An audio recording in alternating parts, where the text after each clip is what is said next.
Kalau di orang Lampung zaman dulu tuh nyembelih kebo, Bu. Nyembelih sapi, nyembelih kambing kalau lagi ada rezeki itu ya. Apa boleh? Sunnah hukumnya. Karena Nabi yang nyontohi. Karena Nabi sallallahu alaihi wasallam idza dzabaha syata fayaqul fa'arsilu biha ila asdiqai Khadijah. Dan apabila beliau berarti sesekali, walaupun tidak sering tiap tahun, sesekali Nabi itu nyembelih kambing gede, lalu sedekahan kambing itu atas istri beliau Khadijah Ummul Mukminina radhiyallahu anha yang telah wafat meninggal dunia. Fa'arsilu biha ila asdiqai Khadijah. Kirimkan kata Nabi, bagi-bagikan sedekahnya itu untuk tetangga-tetangga, kerabat-kerabat, saudara-saudara Khadijah. Maka ada ulama menganjurkan kalau yang punya kelonggaran rezeki nyembelih kambing, nyembelih kebo, nyembelih sapi, sedekahan atas orang tua atau keluarga yang sudah wafat meninggal dunia. Yang mampu, yang nggak mampu nggak usah. Jangan sampai besar pasak daripada tiang. Biar tekor asal kesohor. Kue putu buatan Cik Gaya, awak buntu banyak gaya. Itu yang nggak boleh. Jadi jangan sampai ngutang-ngutang, Bu, jangan ya. Kalau mampunya segitu ya segitu aja. Dalam segala hal, bukan hanya masalah tahlilan, bukan. Masalah hajatan juga begitu. Kita kan selalu ingin tampil wow, ngundang banyak orang, menghabiskan banyak uang. Tapi kalaupun ngutang jadi pikiran, itu kan tidak baik. Cocok nggak kira-kira? Jadi jangan sampai kita maksa-maksa. Hajatan gede kan nggak diomong orang hebat, ya nggak? Kan kalau kata orang Semende, besak hajat, besak upah. Makin gede hajatan, makin gede omongan. Kalau hajatan menyembelih kambing, omongan segede kambing. Kalau hajatan menyembelih sapi, omongan segede sapi. Nah ini penting buat kita. Hidup itu belajar apa adanya, belajar sederhana. Hatta orang kaya sekalipun. Orang kaya kan mikirnya begini. Kalau memang cukup dengan habis uang 50 juta. Tetangga sudah ngumpul, keluarga sudah senang, ya sudah 50 juta. Ngapain harus setengah miliar? Kan begitu kan? Kita berpikirnya tuh ya berpikir normal lah. Kadang kita ini berlebih-lebihan. Orang Indonesia tuh begitu, Bu. Ngumpulin duit banyak-banyak. Ini sifat orang Indonesia. Kerja capek-capek, nabungin uang, duit banyak-banyak, ujung-ujungnya beli iPhone yang harga 20 juta, yang harga 11 juta. Itu orang Indonesia. Beda sama orang Cina. Orang Cina nggak mau beli barang mewah kalau hanya untuk matiin modal dia. Kita kadang sentimen kok Cina kaya-kaya. Cina ngempet, Bu, makan nasi sama garam kalau belum punya duit. Ngempet gitu. Cina kalau sudah makan di PH, ngabisin duit 1 juta, duitnya emang udah lebih. Udah kebanyakan duit. Makanya dia di sana. Tapi kalau dia lagi susah, ngempet rasa. Orang Batak, Bu, nggak sarapan dia. Kalau tambal ban belum laku pagi itu. Saking bertahan dan berjuangnya. Kemudian orang Indonesia ini nabung banyak-banyak. Setelah banyak duit, buat nikah. Besok habis nikah tinggal dikontrakan. Ini penyakit orang Indonesia. Orang Barat, Bu, mengapa sugi-sugi kalau modal nggak banyak nikah di gereja dia. Cuman dihadiri 10 orang selesai. Apa jadi omongan? Tidak. Tidak jadi omongan, tidak. Terus penyakit orang yang Indonesia yang ketiga ini, gampang ngutang sama tetangga. Tapi susah bayarnya. Orang Barat, Bu, tidak ngutang ke tetangga, tidak ngutang ke saudara. Ini saya ingin kasih ilmu. Yang kadang kalau kita ngebahas ayat Quran sama hadis tersebut, rigid ya. Sudah sering juga. Ini yang ilmu-ilmu sosial begini penting juga menurut saya. Orang Eropa itu tidak pernah ngutang ke tetangga. Dan tidak pernah ngutang ke saudara. Karena mengapa? Banyak negatifnya, Bu. Ngutang ke saudara jadi musuhan. Ngutang ke tetangga jadi nggak teguran. Karena kita sekilit. Kalau ngutang ke warung tetangga, tapi begitu punya duit jajan ke Indomaret. Begitu keluar Indomaret ketemu tetangga, akhirnya ribut, nggak teguran, Bu. Sekilit kan? Gimana nggak bangkrut warung tetangga, diutangin terus. Akhirnya bangkrut. Yang maju Indomaret sama Alfamaret. Karena ngapa? Nggak boleh ngutang kalau di sana. Nah, orang apa? Nggak pernah ngutang ke saudara, nggak pernah ngutang ke tetangga. Muncul pertanyaan, loh gimana kalau orang Eropa di sana nggak punya beras?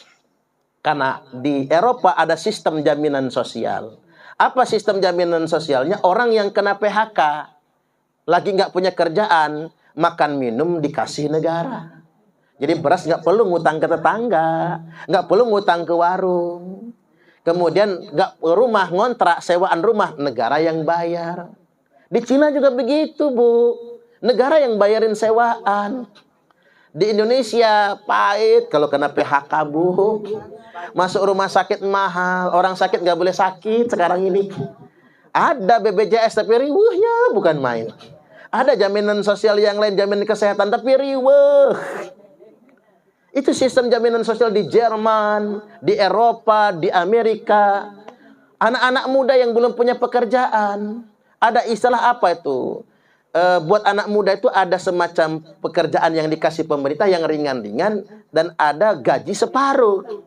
Jadi mereka tidak akan kriminal, mereka tidak akan mencuri karena ada dari pemerintah. Loh ngapa pemerintahnya sanggup? Bantu yang nggak bisa bayar kontrakan dibayarin kontrakan, yang nggak kebeli beras dikasih beras. Mengapa Eropa sanggup? Karena pemerintahnya nggak korupsi. Indonesia ini payah, Bu. Udah menterinya kebanyakan, korupsi pula, ya nggak? Saya tanya, yang korupsi itu orang pintar apa orang goblok? Orang pintar. Yang ngabisin bekakas negara kita ini orang pintar semua, Bu. Bukan orang goblok. Ini masalahnya. Tambang itu kalau nggak dikorupsi katanya dari sektor tambang, kalau nggak dikorupsi itu dapat per kepala 20 juta sebulan. Kaya, negara paling kaya Indonesia. Singapura itu nggak ada tambang, Bu, nggak punya sawah. Tapi beras di Singapura lebih murah dari Indonesia. Singapura nggak punya sejengkal sawah aja nggak ada. Nah Indonesia sawahnya lebar, kebunnya banyak, tambang banyak. Gemah ripah ruah jinawi, toto tentrem kerto raharjo, murah sandang, murah pangan, tongkat kayu dan batu bisa jadi tanaman. Bukan lautan, tapi kolam susu. Tapi pejabatnya korup, gitu ya. Hanya berpikir memperkaya diri. Tapi salah kita juga. Suara kita bisa dibeli, ya kan? Coba anomali sosial tuh begini. Ibu-ibu, tapi bukan yang di sini, bukan. Ibu-ibu itu dikasih suami uang belanja 100.000 sehari, masih marah, Bu. Berapa ini, Pak? 100.000 mau beli apa? Apa-apa sudah mahal. Pening suami. Adanya segitu, mah. Papa kan cuma tukang ojek online, kata dia. Adanya cuma segitu. Nyesel gue dapet laki kayak elu. Woi, Bu, nggak nyaman suami cari nafkah gara-gara umpatan istri. Dikasih 100.000 sehari, ngomel. Coba dikasih caleg, Bu, 100.000 untuk 5 tahun, nyengir emak-emak tuh. Kan ini anomali kan? Jadi jangan harap kita bisa mendapatkan pemimpin terbaik, ya Bu, gubernur terbaik, wali kota terbaik, kalau suara kita saja masih bisa dibeli. Nah, balik lagi, saya ingin sampaikan tadi, saya tapi setuju, Bu, dengan prinsip jangan hutang ke warung tetangga. Usahain jangan ya, Bu. Kalaupun ngutang bayar ya, Bu. Modalnya berapa, untungnya berapa, Bu, kan gitu ya. Kasihan. Ujung-ujungnya punya duit malah jajannya ke Indomaret. Indomaret yang sugih. Nah, anak kita, tetangga kita bagaimana? Penting. Dan saya juga setuju dengan prinsip jangan ngutang ke saudara. Ini cuma materi pengajian ya, Bu. Kalau beneran kepepet yang ngutang lah. Tapi kalau sebisa mungkin jangan. Kalau bisa, Bu, kalau mengutang-utang ke bank aja. Ngutang itu ngutang ke bank. Kalau ngapa? Kalau ngutang ke bank itu Bu nggak kebayar, ya serahin apa yang kita jaminkan. Kan enak kan? Nggak ada yang sakit hati Bu. Saya ambil contoh, saya beli mobil itu nggak cash Bu. Kalau beli mobil saya itu cash, sayang duitnya saya. Mending saya cepat jadiin pondok. Mahal bangun pondok itu soalnya. Besi aja mahal kan? Saya lebih beli mobil itu nyicil. Tujuan saya apa? Kalau nggak kebayar saya pulangin. Ambillah mobil ini. Karena saya nggak kebayar lagi. Saya punya prinsip, kalau saya nggak kebayar cicilan, saya nggak akan ngutang sama saudara. Nggak akan ngutang sama tetangga. Berarti saya nggak sanggup pulangin. Uang saya yang sudah masuk, saya hitung sewa. Saya anggap saya nyewa, saya mobil itu. Begitu prinsipnya. Nggak ngerepotin orang. Motor juga begitu. Kalau kebayar, alhamdulillah. Nggak kebayar, jangan sabet sana sini. Oi, utangnya rame. Ayo, pulangin ke leasing, ambillah motor. Saya nggak kebayar. Nanti kalau ada rezeki saya beli lagi. Nah segitunya. Itu prinsip dalam hidup, itu penting sekali. Tapi memang mudah-mudahan kita punya pemerintah yang baik lah. Pemerintah yang peduli sama rakyat. Yang tidak akan memperkaya dirinya. Indonesia ini negara kaya. Nggak mungkin Bu. Nggak mungkin dengan kekayaan alam yang ada ini kita sengsara, itu nggak mungkin. Tapi tadi karena korupsi masih merajalela. Ya makanya kita berdoalah ada pemimpin Indonesia, nggak sekarang ya nantilah. Nggak sekarang ya cucunya ibu-ibu, jangan-jangan ya. Yang jadi presiden orang hebat yang cuman pedulinya buat rakyat. Kan begitu. Saya ambil contoh Bu. 20 tahun, 30 tahun yang lalu Cina itu sengsara bukan main. Banyak betul orang yang mati kelaparan. Gimana penduduknya 1 miliar Bu? Banyak bener. Sekarang sudah 1,5 miliar katanya. Penduduk Cina itu sengsara.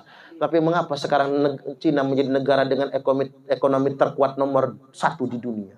Amerika saja kalah Bu. Karena nggak ada korupsi di Cina.